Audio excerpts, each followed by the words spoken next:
everyone, welcome to the Women and Career Women Supporting Women series. If you're watching us for the first time, please do not forget to like this video.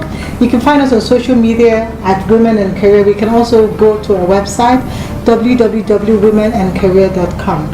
Now for today, I have an interesting guest for us today. Her name is Adeola Akinlotan. She is the MD CEO of RSG Property Services Limited. She did study psychology in Nigeria before moving to the UK, and she started a career in real estate.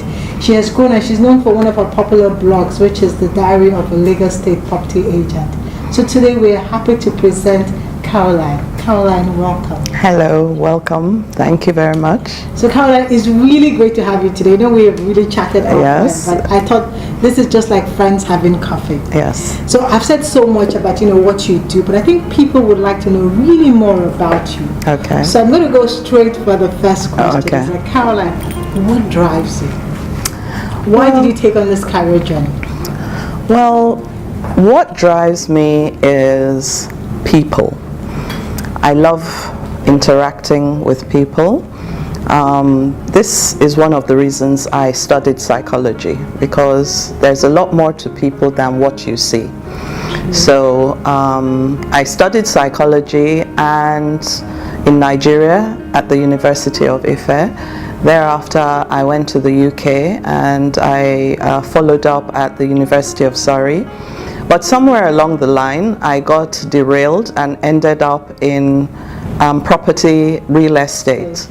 And there I was in real estate for many years until I came back to Nigeria in 2008.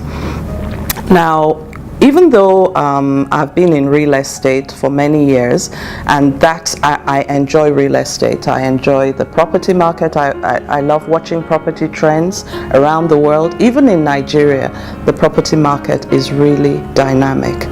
At the moment, it's going through a bit of a depression because people they're not as liquid as they used to be. There's also a cap on how much you can spend. Mortgages are high. Interest rates are so high, unbelievably high, that it's almost criminal for anyone to take out a mortgage now.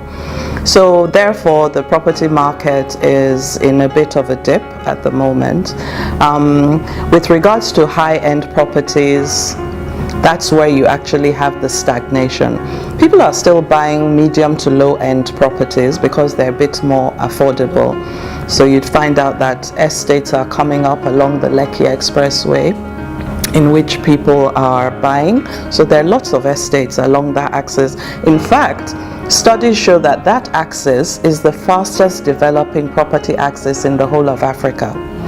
So there's a lot going on along the Lekki Expressway. No, what I wanted to say that most of our viewers don't know is that you actually studied as a psychologist. Yes. And you got into real estate. Yes. And now you're also studying. Yes. To relaunch your career That's as a right. psychologist. Yes. And I thought it was a story that is worth sharing. People should know that the career journey Yes. is not black or white. Yes. It has hues. That's right. It's complex. It has depth. That's And right. I think that's why your story resonates. Okay.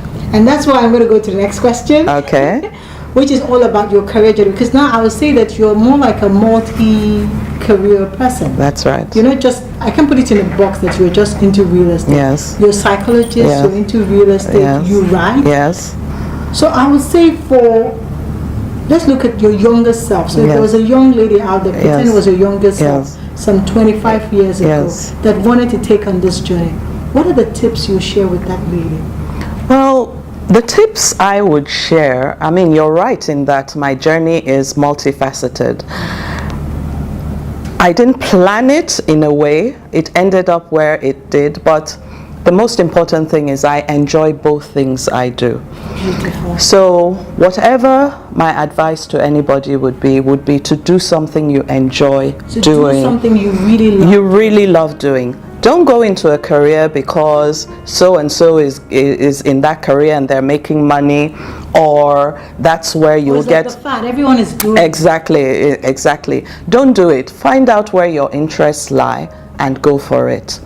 So working with property for me, it's because of my interest in people, properties, where they live. Which is a people. That's right. The psychology aspect of it, I did psychology because I'm interested what lies behind people, what lies behind your mind, what lies behind the way you behave. So, and this is exactly what you said. So I went in a roundabout way, and I'm back. I'm doing my psychology. That's right. So I'm keeping both careers open. Yeah. The psychology I'm doing because I realize that in Nigeria today there is a great need for psychologists. A lot of people have mental health issues which can be dealt with by a psychologist before going to a psychiatrist. A lot of people don't know the difference between psychologists and psychologists. Right. Now, a psychiatrist deals with severe mental health issues which need medication and, yes, care. Now, a psychiatrist has to be a doctor before qualifying as a psychiatrist. A psychologist can help somebody dealing with depression, anxiety, low-level mental health issues that require no medication or little medication. So a psychologist can deal with that. Now, a lot of people walk around with stresses from their daily life, which could add to depression, give rise to depression, anxiety. They need somebody to talk to. A lot of people don't know where to go or to access these services. So a psychologist can step in, a psychologist, counselor, stroke counselor, can step in to ease these stresses of daily life. And actually guide them. And actually guide them on how to manage it, that's right. Because a lot of people feel that when they suffer from depression or any low-level mental health issues, it's a spiritual thing. And maybe some kind of societal stigma. Because the societal stigma, spiritual, they run to churches, they run to, you know, different places, taking different things, whereas all they need to do is maybe see a counselor or a psychologist who can help them, that's right, a professional who can help them through this stage that they're going through. There used to be a stigma attached to depression. That stigma should be lifted because studies show that 1 in 5 Nigerians suffers from some sort of depression. Wow. So that's a huge figure. Exactly, considering our population is heading towards 200 million. Yeah. Exactly, so that's a huge number of people who are sitting there and don't understand what's happening to them. So we have a lot of young people who also suffer from mental health issues arising from drug abuse, drug dependency, smoking marijuana, because even though a lot of people seem to get away with smoking marijuana affects people differently. So you could have someone who smokes it for recreational purposes and someone who takes a drag once and ends up in a psychiatric hospital with psychosis or severe mental health issues. So the mind, which is what the psychologist looks at, is very important to everyone because the mind keeps you going in your work, in your relationship, how you deal with people around you. So my advice as a psychologist would be that everyone needs to look after their mind.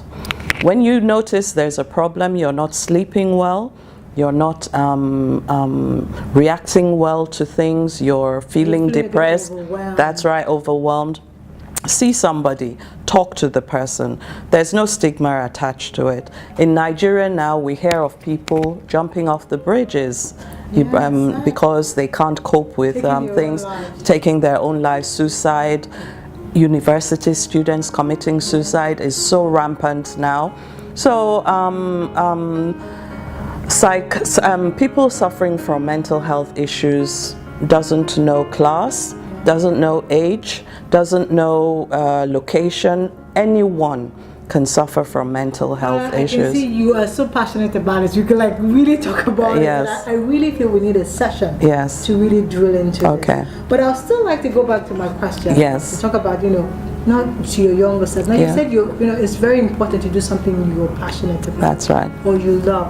But do you have any other tips you could share? Other tips I could share would be, whatever you choose to do, look at it well. Do your research. To do some research. Of course, you must do your research on what you want to do. Like, they're already talented. Let's just go. No. You need to do some research. Have a business plan. Even if it's not a structured business plan, go and research the target market, how you can reach them. Real practical advice. Your budget, what you have for startup. You need to really do research into what you do before you jump into it. So, number one, make sure you like what you're doing. Number two, research it very thoroughly before you go into it. Three, don't let anyone derail you. Because I like that part. Don't let anyone derail you. Because when I went into psychology, I was sort of derailed because people said, oh, psychology doesn't sell in Nigeria. Some years ago, yes. Like, no. Nobody will see a psychologist. You won't make money. Working here is all about money. People feel like to tell others I'm going to see a shrink. That's right. Yes. And the term shrink now is not really used so much because I think times have evolved, times have changed. It has some kind of negative connotation. It has a negative connotation. It's like saying somebody is mad. You're not mad. You just have some mental health problems. Or saying somebody is insane. You're not insane. You just have some mental health issues, So how do you really protect people from derailing you? My advice that I would give somebody who is going into the business world is love what you do. Make sure you research it very well before you do it, and don't let anyone derail you from what you want to do. Focus on what you do, make sure you have the qualifications, and go for it. When your heart is in it, you can't go wrong. You will do well. I trust that too. Yes. Oh, Caroline, it's really been nice chatting with you. I could chat again and again. Viewers, if you're watching, we're going to put down at the bar there's Caroline's website for her company and also her social media handles, so you can actually check out, especially her blog. I do love your blog, The Diary of a Lagos Estate Agent. I think that's a good one to watch. So Caroline, I'm really grateful. One of the reasons I would like to reiterate we wanted to feature you is because of the work you do with other younger women. Because we felt it's important when we see women that are icons in their field, especially those that are also encouraging other women to grow. So when we see these women, we want to feature them because we want them to tell the stories. So the stories are out there and people know that it can be done, that dreams can come true. Thank you once again for coming. Thank you. And to our viewers out there, I want to say thank you for watching.